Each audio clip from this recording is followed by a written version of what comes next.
안녕하세요 여러분, 헤일입니다. IELTS 모듈이 진짜 좋긴 좋네요. 저번주 금요일 오전, 그러니까 5월 17일에 시험을 봤는데 그 다음 주인 화요일 5월 21일에 결과가 벌써 나왔어요. 제가 왜 IELTS 시험을 다시 보는지 모르는 분들은 저번 영상 멜버른 대학교 수의학과 조건부 합격 승인이라는 영상을 참고해주세요. 오늘 영상은 그래서 그 시험 결과, 그리고 시험 준비라고 할 만한 건 없지만 시험 준비 과정, 컴퓨터 모듈에 대한 후기, 그리고 IELTS 영어가 실제 영어와 얼마나 다른지에 대해서 말씀을 드릴까 합니다. 첫 번째로 시험 결과입니다. 결론부터 말씀드리면 시험을 다시 봐야 돼요. 점수는 이렇게 문자로 나왔는데요. 보시다시피 오버롤 7.5에 리딩 7.5, 리스닝 7.5, 라이팅 6.5, 스피킹 8 이렇게 나왔어요. 보신 것처럼 라이팅 0.5점 모자라서 다시 봐야 돼요. 혹시 몰라서 결과 문자로 나오자마자 재채점을 바로 신청을 해둔 상황인데요. 재채점은 호주 달러로는 176불이고요. 흔하지는 않지만 사실 0.5점 정도는 오를 수도 있어요. 예전에도 라이팅이 조금 낮게 나온 적이 있었거든요. 그때도 재채점 신청해서 0.5점 오른 적이 있었어요. 그렇게 오르게 되면 냈던 돈을 다시 돌려받게 됩니다. 결과는 2-4주 정도가 걸리게 되는데요. 홈페이지에서는 재채점 소요 시간이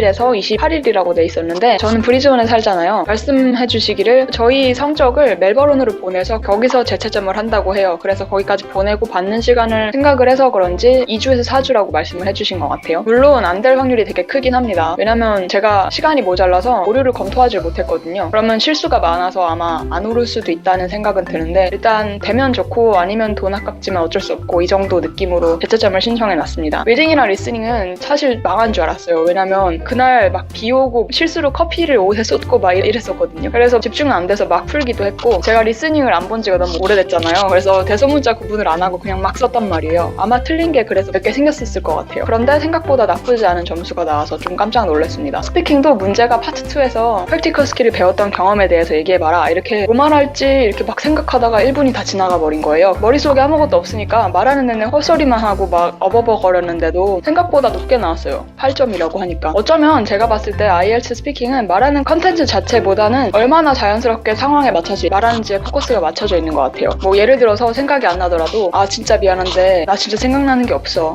그러니까 내가 뭘 했더라. 아 그 뭐냐 이름이 뭐냐 기억이 안 나네. 막 이런 말 있잖아요. 그런 거요. 시험 준비에 대해서 얘기를 해드릴게요. 시험 준비 사실 일주일 했거든요. 딱 그냥 시험 준비라고 하기도 애매하고 제가 마지막으로 시험을 봤던 게 2017년도였어요. 그래서 2년 전이죠. 그래서 모의고사식으로 본 게 이번 시험이었어요. 점수가 나오면 좋고 안 나온다면 제 영어가 어느 정도 위치인지 알 수 있는 지표가 될 수 있잖아요. 시험 유형도 다시 익숙하게 해야 되는 데다가 이번에 처음으로 컴퓨터 모듈을 본 거라서 제가 한 거는 시험 보기 일주일 전부터 IELTS 홈페이지에 컴퓨터 모듈 샘플 문제 리스닝이랑 리스닝은 한 번 전체적으로 풀었고 리딩은 2번씩 풀었어요. 그리고 다음으로는 E2 IELTS라는 유튜브 채널이 있더라고요. 그걸 이번에 처음 찾았는데 거기서 스피킹이랑 라이팅에 대한 주의사항에 대해서 전략적으로 분석하는 연습을 했었습니다. 뭐 사실 스피킹이나 라이팅을 제가 말하거나 쓴다고 해도 누가 봐줄 수가 없기 때문에 그거는 제가 따로 연습을 하진 않았어요. E2 IELTS가 좋았던 점은 다른 채널이나 다른 선생님들은 IELTS를 안 보고 얘기를 하는 것 같더라고요. 그래서 약간 좀 말도 안 되는 전략이 있는데 이 채널 선생님 두 분은 IELTS 직접 보시고 그 경험을 바탕으로 가르치세요. 물론 둘 다 영국인이다 보니까 저희 같은 외국인들의 진짜 근본적인 문제를 이해해주진 못할 것 같아요. 아무튼 그렇게 이것만 준비하고 그렇게가 끝이었어요. 진짜 공부할 자료도 없고 그렇다고 뭔가 외우기에는 시간이 너무 짧고 또 학과 공부도 하고 있었고 그래서 그냥 시험 유형 위주로만 공부를 했던 것 같아요. 저 공부한다고 구독자분들 중에서 이지연님이라는 분께서 IELTS 자료를 공유해 주셨는데 정말 감사합니다. 다음 시험에 진짜 잘 사용할게요. 지연님도 IELTS 화이팅입니다. 화이팅!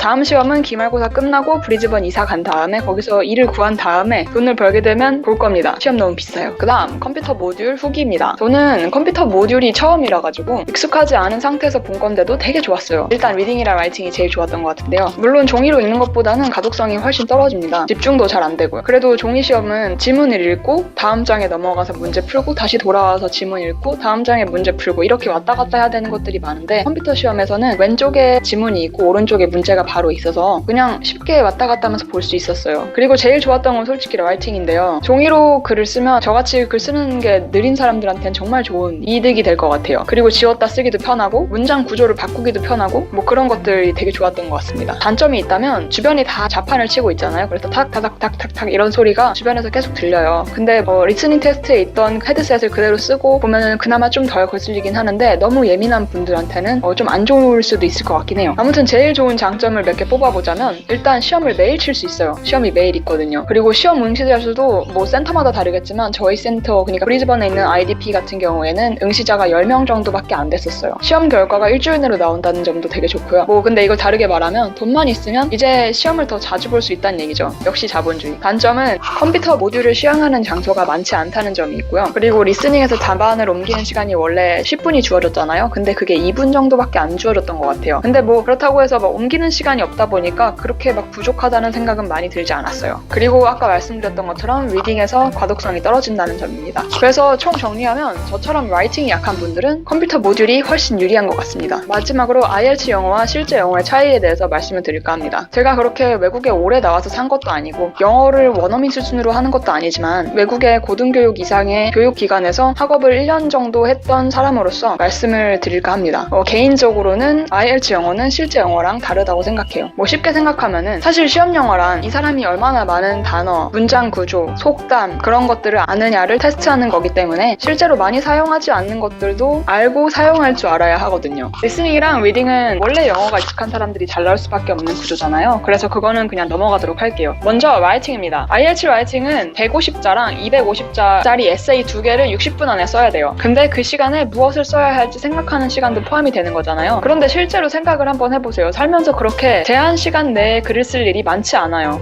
과제를 엄청 미루다가 제출이 하루 남은 상황이라던가 아니면은 일을 하는데 뭘 작성해서 내야 되는데 내일이 마감 기한이다 이런 게 아니고서야 그래도 하루라는 기간이 있잖아요. 근데 보통 글을 쓸 때는 저희는 글을 쓰는 자체보다는 생각하는 시간을 더 많이 투자를 해요. 그렇지 않나요? 저는 개인적으로 그러거든요. 그래서 60분이라는 시간이 뭘 쓸지 생각하는 것만으로도 일단 시간을 되게 많이 잡아먹어요. 그리고 쓰는데 너무 시간 촉박하다는 그런 강박이 계속 들어요. 아이디어 생각하랴, 구조 생각하랴, 글 쓰랴, 실수하는지 안 하는지 체크하랴 이런 것들이 스트레스를 계속 받게 됩니다. 쓰는 내내. 그렇게 되면 아무튼 실제로 글 쓰는 시간이 확 줄어버려요. 그러니까 IELTS 시험은 주제별로 미리 아이디어를 생각을 해놓는 사람이 유리할 수밖에 없어요. 예를 들어서 주제가 되게 흔한 주제들 있잖아요. 집에서 출퇴근하는 것에 대한 장단점, 온라인 강의의 장단점, 그리고 환경 문제에 관련된 뭔가 장단점들 이런 것들을 미리 생각해 놓아야 된다는 거예요. 그리고 또 하나 다른 점은 다양한 문장 구조를 사용해야 한다는 점인데요. 그런데 우리는 생각보다 글을 쓸 때 그렇게 다양한 문장을 사용하지 않아요. 오히려 복잡하지 않고 간결하되 명료한 문장을 쓰길 원합니다. 그래서 IELTS 시험을 볼 때는 다양한 문장 구조를 써야 된다는 강박을 계속 가지고 시험을 치게 돼요. 그걸 진짜 의식적으로 계속 써야 돼요. 그러다 보니까 조금 쓰는 게 불편하죠, 아무래도. 그리고 두 번째로 스피킹 파트입니다.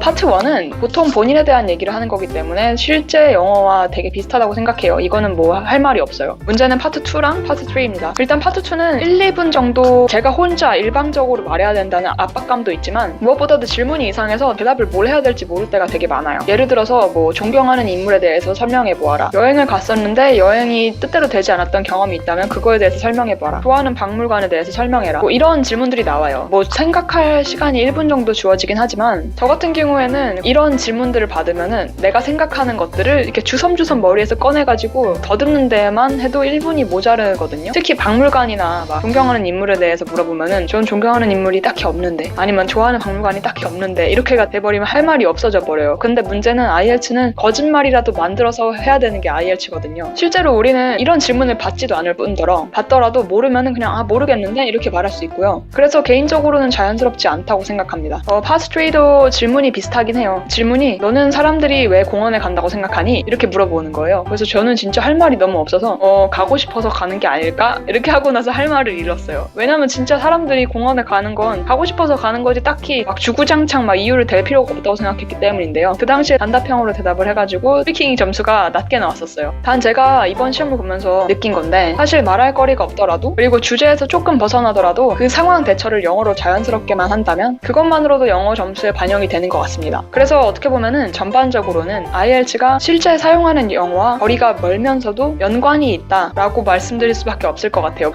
너무 뻔한 얘기긴 한데 이게 사실인 것 같아요. 줄여서 결론을 내자면 IELTS는 1. 영어 실력도 있어야 되지만 2. 시험 유형을 잘 알아야 되고 3. 마음에 드는 문제가 나올 수 있는 운이 좋아야 되고 4. 돈도 있어야 된다 하는 시험이라고 봅니다. 별거 아닌 영상으로 영상이 되게 좀 길어졌네요. 저는 말씀드린 것처럼 다음 IELTS는 다음 달 말이나 7월 초쯤 보게 될 것 같습니다. 만약 제 시험 결과가 좋게 나온다면 안 봐도 되겠죠? 그거는 나오게 되면 또 알려드릴게요. 지금은 일단 기말고사 준비를 하고 그리고 재시험 신청을 하다 보니까 돈이 팍팍 사라져서 이를 일단 구하고 나서 시험을 보는 게 맞는 것 같아요. 일단 그때 가서 생각을 해보겠지만 기본적인 틀은 이렇습니다. 전 세계에 계신 IELTS를 준비하는 한국인분들 파이팅입니다. 그럼 오늘도 시청해주셔서 감사합니다. 빠이.